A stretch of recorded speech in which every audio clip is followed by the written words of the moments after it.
Dan jujur saja kita alhamdulillah sering menghadiri majlis seperti ini, walaupun dipersulitkan, walaupun diperketat di kota Madinah.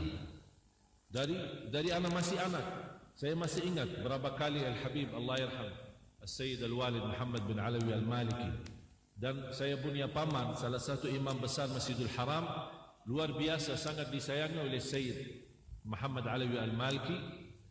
Bahkan salah satu sebab saya punya paman tidak diberikan penetapan di Masjidul Haram karena dia suka sering bertemu sama Sayyid Muhammad Alawi Al-Maliki, sering hanya bersalaman saja langsung anak punya paman dipecat dari Masjidul Haram. Jadi sampai subhanallah beberapa tahun kemudian malah dipanggil oleh raja. Mana Syekh Ali Jabir, kita lama tidak mendengar suaranya. Dia tidak tahu karena sudah dipecat sama orang-orang bawah lah. Ya, dipanggil datang lagi. Sampai diganggu berkali-kali. Hanya satu, apa dosanya? Sering bertemu sama Sayyid Muhammad Ali Maliki. Itulah dosa. Makanya ketika Sayyid Muhammad rahmatullah alaih meninggal, imam di sana tidak mau jadi imam salat jenazahnya.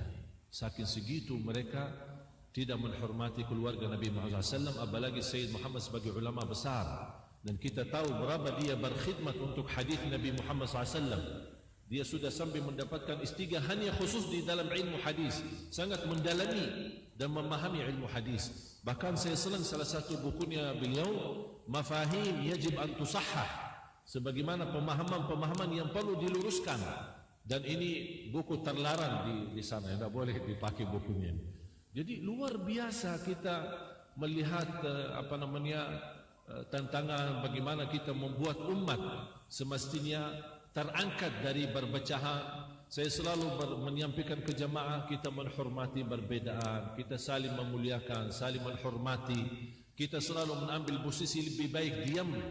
Wallahi saya sering mendengar Sayyid Muhammad Ali Maliki, selalu dia berkata ketika orang berdebat dengan apa yang dia sampaikan, atau buku beliau, atau ceramah beliau, atau syarahan beliau, atau majlis beliau, selalu diperdebatkan.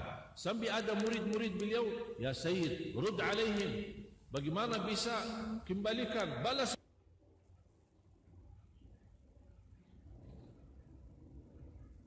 mereka. Apa kata beliau? Sudah capek, apa yang kita mau urus, lebih baik diam. Kalau setiap orang berdebat sama kita, kita mau balas, dapat kita bersikap, lebih baik diam. Dan kita hanya ingin Allah Subhanahu wa taala berikan kepada kita istiqamah, bisa kita istiqamah atas kebenaran, bisa istiqamah kepada jalan yang lurus. Begitu berjuangan para habaib di Indonesia. Saya baca banyak, sejak saya masuk ke Indonesia baca banyak. Begitu karunia Allah untuk Indonesia menjadi negara terbesar sedunia, negara terbesar penduduk